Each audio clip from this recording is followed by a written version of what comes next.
ভোটে ৪৮ ঘন্টা আগে কোনোভাবেই মদ বিক্রি করা যাবে না। ভোটে ৪৮ ঘন্টা আগে থেকে ভোট পর্যন্ত মদ বিক্রি নয়। ভোটে মদ বিক্রি নিয়ে নির্দেশিকা জারি নির্বাচন কমিশনের। সত্যসুন্দর ভট্টাচার্য, সত্য, আর কি কমিশনের পক্ষ থেকে ঠিক কি নির্দেশিকা দেওয়া হয়েছে? দেখো, ভোটের যেদিন রয়েছে সেই ভোটের দিনের ৪৮ ঘন্টা আগে থেকে কিন্তু মদ বিক্রিতে নিষেধাজ্ঞা জারি করেছে নির্বাচন কমিশন। অর্থাৎ নির্দিষ্ট ভাবে যে প্রথম দফা নির্বাচন রয়েছে ২৩শে এপ্রিল রাজ্যে, তার ৪৮ অর্থাৎ ভোট গ্রহণ শেষ হওয়ার ৪৮ ঘন্টা আগে পর্যন্ত যে নির্দিষ্ট সময় রয়েছে, সেই সময়ে কিন্তু কোনোভাবেই কোনো হোটেল, রেস্তোরাঁ বা কোনো হোটেল, রেস্তোরাঁ থেকে শুরু করে বিভিন্ন জায়গায় মদ বিক্রিতে নিষেধাজ্ঞা করা হয়েছে নির্বাচন কমিশনের তরফে।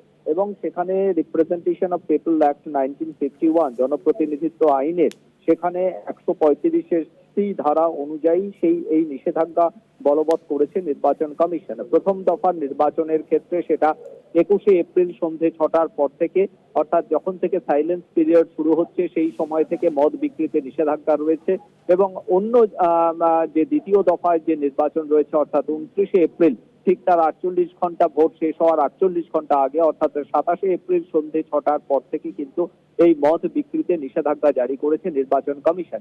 শুধু তাই নয়, যেদিন গণনার দিন অর্থাৎ ৪ মে, সেই দিনও কিন্তু গোটা দিন গোটা রাজ্যের বিভিন্ন জায়গায় মদ বিক্রিতে নিষেধাজ্ঞা জারি করা হয়েছে নির্বাচন কমিশনের তরফে।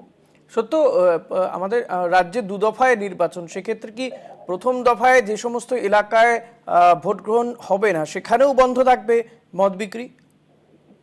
দেখো না, যে শুধুমাত্র দফা ভিত্তিকে যেখানে যেখানে নির্বাচন রয়েছে, সেই যেখানে যে বিধানসভা আসনগুলোতে নির্বাচন, সেখানের ক্ষেত্রে কিন্তু তার ৪৮ ঘন্টা আগে থেকে কিন্তু সেই নিয়ম বলবৎ থাকছে।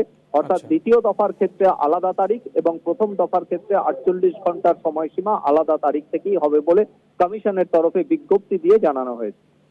ধন্যবাদ সত্য। কথা বলছিলাম প্রতিনিধি সত্যসুন্দর ভট্টাচার্যের সঙ্গে।